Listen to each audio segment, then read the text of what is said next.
Paz do Senhor, meus irmãos, tudo bem? Aceitei Jesus, e agora? O que fazer? Cuidado com a casa vazia, meus irmãos. Eu vou estar lendo alguns textos e comentando aqui, tá? Mateus 12, 43 ao 45. E quando o espírito imundo tem saído do homem, anda por lugares áridos buscando repouso e não encontra. Então diz: Voltarei para minha casa, donde saí, e voltando, acha desocupada, varrida e adornada. Então vai e leva consigo outros 7 piores do que ele, e entrando habitam ali, e são os últimos atos desse homem piores do que os primeiros. Assim acontecerá também a esta geração má. Glórias a Deus. Irmãos, um alerta para você, tá bom? Tanto para você que está na igreja, como você que está começando nessa caminhada, certo? É um alerta da parte de Jesus. O ser humano, né, o homem, a mulher, quando ele é liberto, né, das garras do inimigo, porque assim, meus irmãos, aonde não tem luz, as trevas chegam e dominam tudo, certo? Então, você que foi liberto do mal, né, do pecado, dos vícios, né, você aceitou Jesus, você tem um tempo de paz, né? Segundo a palavra, você vai ter um tempo de paz. Então, você tem que aproveitar esse tempo para buscar Deus, né? Na oração, no jejum, na leitura da palavra, né? Sempre pedindo misericórdia para Deus, para te dar força, porque o caminho é estreito, né? É um caminho difícil, é um caminho que tem os seus espinhos, né? Não vou falar que é mil maravilhas, né? 100% é só no céu, né? Lá acabam as lutas, lá vai ser só felicidade, né? E adorar a Deus. Então, assim, enquanto a gente estiver aqui na Terra, é uma luta, né?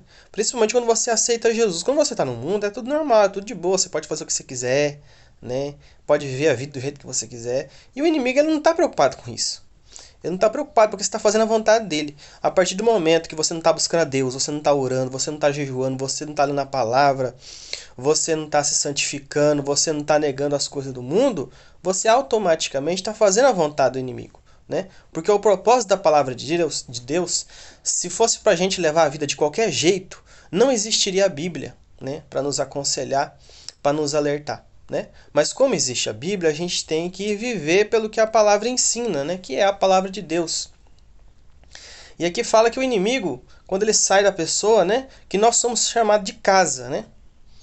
E a Bíblia fala que o corpo é a morada do Espírito Santo. Então o que acontece? A pessoa é liberta, o demônio sai, então ele vai e não encontra repouso, né?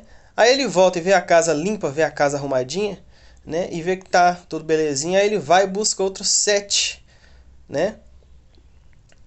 Aqui está dizendo, busca outros 7 piores do que ele, ou seja, demônios de grau mais alto, demônios mais fortes, demônios mais perigosos, né? Por isso que Jesus fala aqui que eles entrando, eles vão habitar ali e os últimos atos daquela pessoa vai ser pior do que o primeiro, né? Então tem pessoa que só bebia, aí a pessoa cai da graça, aí a pessoa tá bebendo, tá usando droga, tá se prostituindo, quer dizer, um abismo chama o outro. Então o último estado da pessoa vai ser pior do que o primeiro.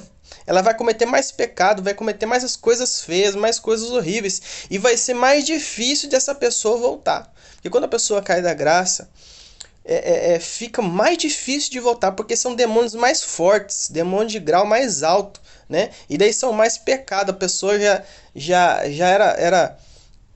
era pecados assim, era menos pecado, a pessoa vai cometer mais. É por isso que o Senhor Jesus fala, vá e não peques mais para que não te aconteça coisa pior. Porque quando você cai num pecado, não é só uma questão de obediência a Deus, né? É claro, primeiro é você obedecer a Deus. Mas quando você desagrada a Deus, automaticamente você agrada o diabo. Quando você cai no pecado, você está dando legalidade para os demônios operar na sua vida. Né? E com certeza, a primeira oportunidade, o que os demônios querem? É levar você perdido, levar você no pecado, levar você sujo, para te levar para sua alma para o inferno, né? Por isso que a Bíblia fala, sede santos porque eu sou santo. O que é ser santo? Ser separado do mundo, ser separado da corrupção, né? Você mentia, você não vai mentir mais. Você enganava, você não vai enganar mais. Você se prostituía, você não vai se prostituir mais, entendeu? E olha que Jesus fala, assim também acontecerá esta geração má.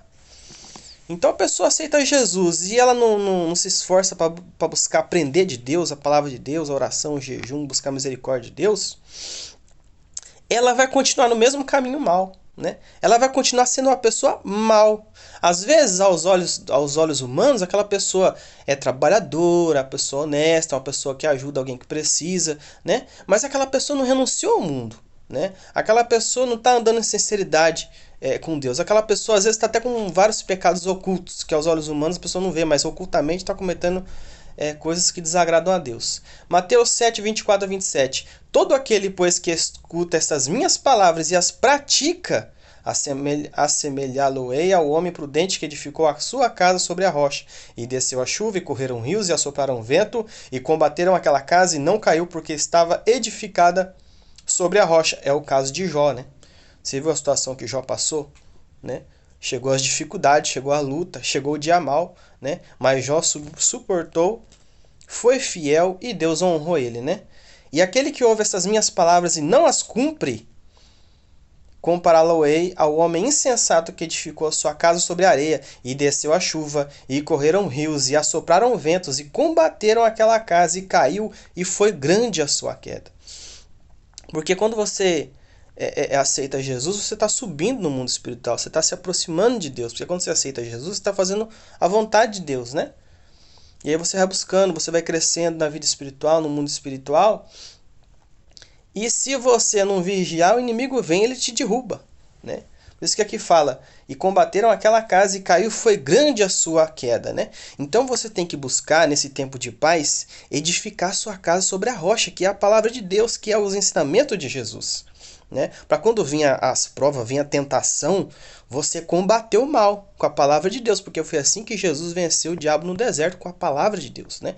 Você pode ver que o diabo pregou a Bíblia para Jesus, né? Mas Jesus não está limitado a versículo isolado. Jesus tem um conhecimento da palavra toda, completa, né? Então ele combateu aqueles versículos que o diabo citou ali, né? Para vencer a tentação, né? Porque o que o inimigo fez? Ele pegou o versículo, isolou, tentou distorcer para fazer Jesus pecar, para fazer Jesus sair da presença de Deus, né? Porque Jesus ele tinha um propósito, ele veio para morrer pelos nossos pecados, ele veio para dar vida em resgate de muitos, né?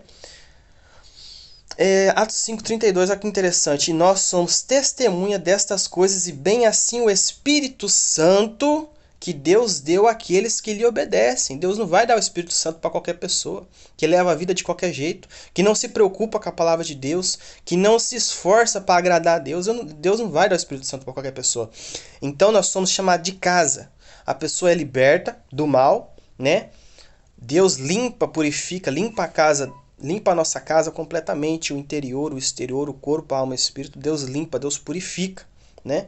E aí se você continua buscando a presença de Deus, se esforçando para agradar a Deus, para obedecer a Deus, Deus vai te mandar o Espírito Santo, e o Espírito Santo vai entrar no seu corpo, vai habitar em você, né? Você pode ver que Pedro estava sendo preparado, ele era discípulo de Jesus, né? Mas só que o Pedro ele não tinha recebido o Espírito Santo ainda, né? Então Pedro ele negou a Jesus, não foi por rebeldia ou porque ele não amava Jesus, foi por fraqueza, né? Faltava ainda o Espírito Santo na vida dele. Ele tinha aprendido a palavra, tinha visto o testemunho de Jesus, né? Tinha visto várias coisas maravilhosas que Jesus fez, só que faltava o Espírito Santo. Porque sem o Espírito Santo, meu irmão, vai ter situações na sua vida que você não vai suportar, você vai desviar, você vai cair. Então, é importante você buscar o Espírito Santo para você também você ter, ele vai te consolar, ele vai te ajudar, ele vai te aconselhar, vai aparecer as provas, vai aparecer as armadilhas, ele vai falar para você, ó, aquilo ali é uma armadilha, cuidado. Aquilo ali é um laço do inimigo, cuidado, não vai lá não, entendeu? Por isso que a Bíblia fala, não entristecer o Espírito Santo, né? O Espírito Santo, ele desceu quando Jesus subiu. Jesus subiu e ele desceu, né? E aí Pedro, batizado com o Espírito Santo, né, foi até o fim, né? Que segundo os historiadores, Pedro morreu como um mártir, né? Morreu como um mártir. E então Jesus, antes do Pedro receber o batismo no Espírito Santo, Jesus não falou assim para ele, ó, Pedro, quando você se converter, ajuda os seus irmãos, né? Porque Jesus sabia que ele não era convertido, mas Jesus sabia do potencial de Pedro, né? Pedro estava sendo lapidado como um diamante, né? E assim também os outros discípulos, né? Pode ver, quando a pessoa é batizada no Espírito Santo, ela passa por qualquer situação, meus irmãos, porque o Espírito Santo está consolando, está dando força, está ajudando. Então a pessoa passa qualquer situação. João 14:23, Jesus respondeu e disse-lhe: Se alguém me ama, guardará a minha palavra, e meu Pai o amará, e viremos para ele e faremos nele morada. A gente não pode amar Jesus só de palavra, eu amo Jesus. É melhor a sua atitude de fidelidade, de ser bom exemplo, de dar testemunho de um bom cristão, entendeu? De um verdadeiro crente, certo? Aí você tá amando Jesus. E aí, ó, vem a promessa de Jesus: se alguém me ama, guardará a minha palavra. E se guardar a minha palavra, não é só guardar, é você viver, é você praticar aquilo que Jesus falou, né? É estar alicerçado na rocha. Se alguém me ama, guardará a minha palavra, e meu Pai o amará, e viremos para ele e faremos nele morada, né? Tá falando da promessa de descer o Espírito Santo, né? Através do Espírito Santo, né? O Pai, o Filho e o Espírito Santo, eles estão no mesmo objetivo, né? Estão dentro da mesma palavra. E, e aí você recebendo o batismo do Espírito Santo, você vai ter Jesus dentro de você, você vai ter Deus dentro de você também. Livro de Apocalipse 3:20. Eis que estou à porta e bato. Pera aí. Para você escutar alguém bater na porta, você tem que estar atento, você tem que estar com o ouvido, ó, ligado, né? Chega alguém na sua casa, bate palma, você está atento, você escuta, você vai lá, abre a porta. Dessa forma também é Jesus. Se alguém ouvir a minha voz e abrir a porta, entrarei em sua casa e cearei com ele e ele comigo. Você tem que abrir a porta para Jesus, né? Quando você aceita Jesus, você está abrindo sua porta para ele entrar, né? Isso é aceitar Jesus.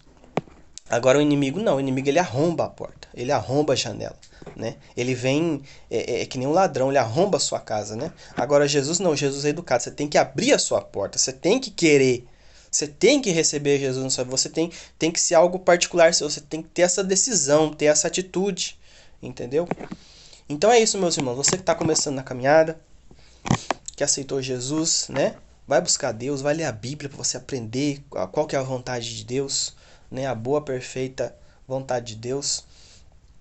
Vai orar, vai jejuar, entendeu? Vai se separar de tudo que é ruim, né? Vai se separar das coisas do mundo, as coisas que te atrapalham a orar, que te atrapalham a jejuar, que te atrapalham a ler a Bíblia. Essas são as coisas que você tem que abandonar, porque tá te atrapalhando. Você tá querendo ler a Bíblia, você tá querendo orar, jejuar, tem coisa te atrapalhando, joga fora. Certo? Deus abençoe você, sua casa, sua família, em nome de Jesus.